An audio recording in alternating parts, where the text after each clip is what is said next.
O fígado está relacionado ao elemento madeira e para a medicina chinesa, o conceito de madeira inclui todas as formas de vegetação, incluindo árvores, flores e grama. Mas a árvore é a representação arquétipica, ou seja, é a que mais comumente representa esse elemento. A vida das plantas propiciou muitas metáforas para os antigos pensadores chineses ao tentarem compreender a condição humana. Então vamos pegar como exemplo um carvalho. No outono, as folhas e sementes do carvalho caem na terra e algumas ficam enterradas e adormecidas durante o inverno. Embora adormecidas, ali tem uma semente que está destinada a ser um carvalho ou absolutamente mais nada. Com a chegada da primavera, essa semente brota e essa jovem planta começa a crescer e mesmo que encontre impedimentos como rochas ou outras árvores próximas que possam dificultar o seu crescimento, ela não retrocede, ela não desiste. Ela segue em direção ascendente. Porém, está preparada para mudar sua forma caso encontre um obstáculo, se isso maximizar seu crescimento. E durante todo o tempo, ela vai se formando e se tornando o melhor carvalho que poderia ser, independente das circunstâncias que ela teve que passar. As pessoas também começam a vida com um plano interno quanto às suas capacidades e direção e se empenham para se tornar sua própria árvore. Porém, encontram obstáculos e frustrações ao longo do caminho. E dependendo da natureza do elemento madeira que elas tenham dentro de si, elas podem mostrar flexibilidade diante desses obstáculos, continuando a crescer e a se desenvolver, ou então podem ter dificuldades em se adaptar e, consequentemente, ficam emperradas. Como as árvores, as pessoas também precisam de certos recursos para alcançar seu potencial e também necessitam de flexibilidade para se adaptar às diferentes circunstâncias. Pois, se o processo de nosso crescimento é frustrado, precisamos prosseguir com muito mais empenho. O carvalho não consegue tirar suas raízes do solo para mudar de terreno, mas nós, seres humanos, podemos buscar alternativas que possam apoiar nosso desejo de crescer e desenvolver. E o que pode dificultar a nossa adaptação e o que pode emperrar nosso crescimento? Um dos obstáculos são nossas emoções. E a emoção relacionada ao elemento madeira é a raiva. E esse é o nosso tema de hoje.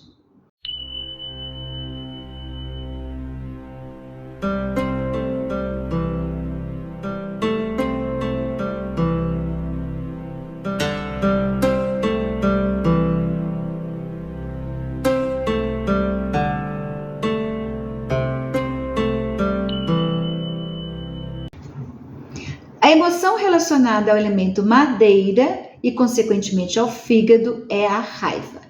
Comumente, a raiva é considerada uma emoção negativa, em razão de suas consequências, às vezes dolorosas e destrutivas. Entretanto, a raiva é uma noção necessária para iniciar mudanças. A raiva movimenta o Qi, faz o Qi subir, e sem esse movimento haveria pouco ou mesmo nenhum crescimento, seja pessoal ou culturalmente. Agora, a raiva pode ser apropriada ou inapropriada, dependendo do contexto e da intensidade do sentimento. A raiva do elemento madeira também abrange outros sentimentos como frustração, ressentimento, amargura e ódio, que são sutilmente diferentes entre si. Portanto, é necessário considerar as emoções da madeira dentro de um contexto bastante abrangente e não apenas como raiva. Então, quando o elemento madeira é o foco principal de desequilíbrio no organismo, a raiva está no âmago do seu sofrimento e os sentimentos de Frustração, ressentimento, amargura e ódio são crônicos e produzem movimentos desarmônicos de ti. E muitos consideram esses sentimentos tão dolorosos que fazem de tudo para que possam evitar senti-los. A ocupação constante, o isolamento, atividade física excessiva, o uso de álcool e de drogas ilícitas são alguns desses meios que as pessoas usam para diminuir a intensidade desses sentimentos, pois poucas pessoas controlam a raiva de modo realmente eficaz em suas vidas. Temos que entender que a frustração é uma emoção essencial da madeira. A palavra frustração descreve um sentimento de descontentamento que surge quando a pessoa não satisfaz desejos ou expectativas. E todo mundo fica frustrado às vezes, e em cada caso, isso conduz a uma resposta e ou a outra emoção. E como podemos reagir à frustração? Quando estamos com o nosso elemento madeira em equilíbrio dentro do nosso organismo, respondendo a uma frustração de forma normal ou apropriada, ou seja, ou criamos um plano B, isto é, criamos uma outra maneira de obtermos o que desejamos, ou reavaliamos o que desejamos, isto é, será que isso é importante? Ou será que isso é necessário? Será que existe um outro caminho para atingir meu objetivo? Isso se chama flexibilidade. A flexibilidade é a qualidade essencial e necessária para lidarmos com a frustração, pois quando somos flexíveis, continuamos nos esforçando de forma efetiva para obter o que queremos, e a frustração fica reduzida e a mente e o espírito continuam focados nos nossos objetivos, nas nossas metas. E qual seria uma resposta patológica do elemento madeira a uma frustração? Primeiro seria uma raiva excessiva ou até mesmo uma fúria.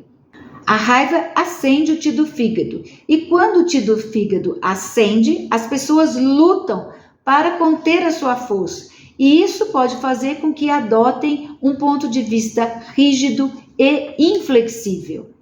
E as pessoas, quando estão consumidas pela raiva, elas perdem a efetividade para obter o que querem, pois sua frustração se torna excessiva. Sua mente e o espírito perdem o foco. Sun Tzu, no seu livro A Arte da Guerra, mostra bem isso, quando ele recomenda deixar o general do inimigo raivoso, pois isso dispersaria sua mente e ficaria incapaz de ver com clareza, e com isso cometeria equívocos.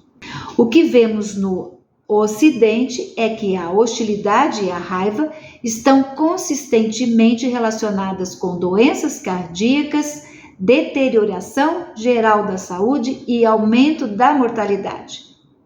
A outra resposta patológica à frustração é a que leva à resignação, à apatia, à depressão, ou seja, é quando a pessoa abre mão do seu desejo original, embora este seja importante. É quando mostra pouca ou nenhuma criatividade para superar a obstrução.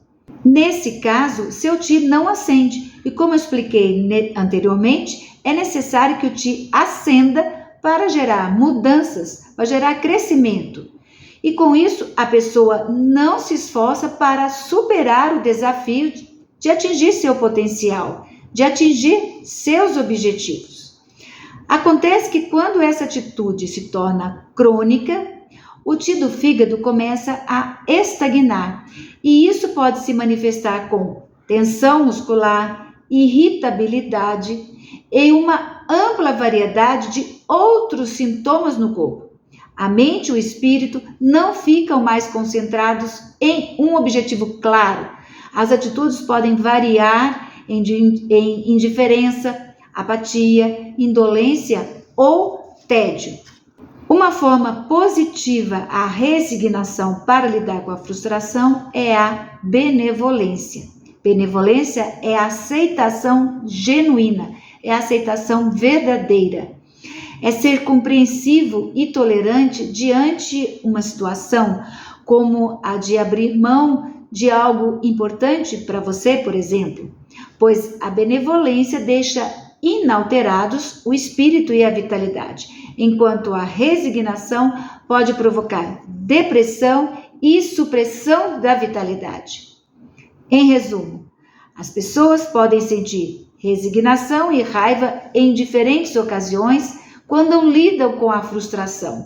E quando essas duas direções se tornam um padrão em longo prazo, é uma condição patológica da madeira e, consequentemente, do fígado. Quando o elemento madeira está em equilíbrio, a pessoa, em geral, se mostra capaz de expressar frustração, reafirmar as próprias necessidades, considerar planos alternativos, alcançar objetivos mais elevados e não se mover muito fortemente em direção à raiva ou à apatia. E qual é a emoção relacionada ao coração? Esse é o assunto do nosso próximo vídeo.